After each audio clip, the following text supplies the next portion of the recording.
I think we all remember the days in the 50s when Annette Garrett was the director of field work and the process that we went through in getting our field work placements. I'm glad to hear that now the students hear about their placements before they come up for the summer, because we didn't hear until a couple of weeks before we went on placement. And there was supposed to be an interview. There was an interview with Annette Garrett to decide where you were going to go on placement. But there were some little clues that maybe Annette Garrett already knew where you wanted to go on placement. Or that, or she had a little trouble with geography, because I remember telling her very specifically that I wanted to be in a large city on the East Coast, but not Boston, which I had been in for college, or New York. And she looked at me very seriously and she said to me, "And how would Chicago be?" And I said, well, that wasn't really what I had in mind for the East Coast. Needless to say, guess where I went? I have a million of them. I think everybody knows how I got here. She sat over there, I sat here, and she said, talk, and I talked for an hour. She said, you're in. And that's our next, although I had classes with her, I was afraid of her.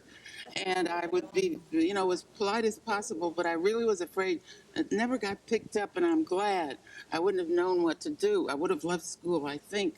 At any rate, when it came time, one of the things I made clear was that I had never been farther away from home than 44 miles to Connecticut College for Women, and with a brief spurt into New York where there were relatives, and I remained on Hoe Avenue in the Bronx. But we talked about placement, and she made it clear there was no choice. And I said, this is my case, and I feel very immature about. So she said, don't worry, we'll take care of you. And I think 2 days before I had to leave for the IJR in Chicago, she told me where I was going. She was a wonderful person. You had the feeling that she was like a beacon. If you really needed her, she was there. But she didn't waste time fooling around with interpersonal diktats.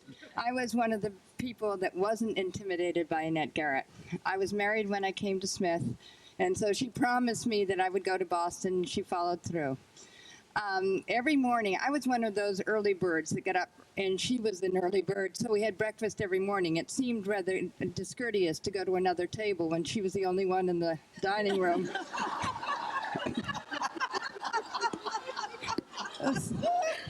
So I sat there, and after 3 summers, we really became quite good friends, as quite good friends as you could become with Annette. At the end of the senior year, the summer, when we had passed in our theses, there was a ruckus and there were all kinds of celebration. And usual to form, she came into the bathroom sternly about, and we all scurried to our rooms, and that was the end of the celebration. But she was a wonderful, wonderful woman. When I came to Smith, it was the first time I came out of India, and I traveled on a cargo ship. I stood there before Annette Garrett, and I was scared to tell her that I came on a cargo ship, because only bad girls travel on cargo ship. I collected my courage, and I said, oh, I came on. When she asked me how I came, I said, I came on a cargo ship. And she said, oh, how nice, that's my girl. Then she asked me where I would learn, what city I would like to have my fieldwork placement. I said, I only know 2 cities in the United States, Hollywood and New York. So she says, we can't send you to Hollywood, so you better go to New York. Because I feel that in coming in 58, it was like coming to extended family. Extended family whose staff and students were intensely committed, intensely sensitive, with great sense of humor. And I remember my very first contact with Smith was with Annette Garrett. She interviewed me. And I believe she was the originator of the initial stress screening interview.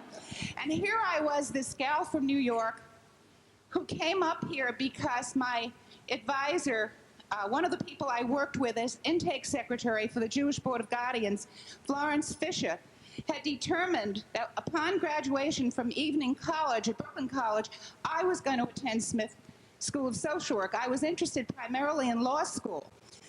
But she said, no, no, no, no, this is your first step. If you want to go to law school years later, that's fine, but you're going to be going to Smith. And I was surprised and shocked and delighted that someone took that kind of interest in me. But my first contact with the interview, going up on the railroad to Northampton from New York, was an entirely different experience and impression for many of us from the big cities, and for many of us, like myself, who were first-generation immigrant children. And I remember sitting in her office, I believe it was Sealy. But anyway, it was very, very hot. It was the beginning of May.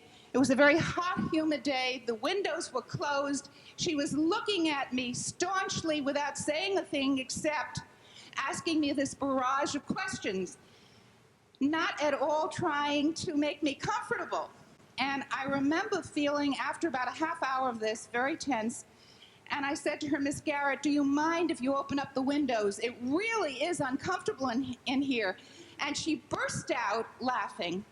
And from then on, I felt that we were kind of speaking on the same level, and that's what she was testing.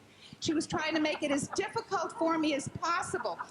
And she had that wonderful taciturn quality about her, and this sparkle in her eyes. And at that moment, I realized what was intrinsic in the Smith experience.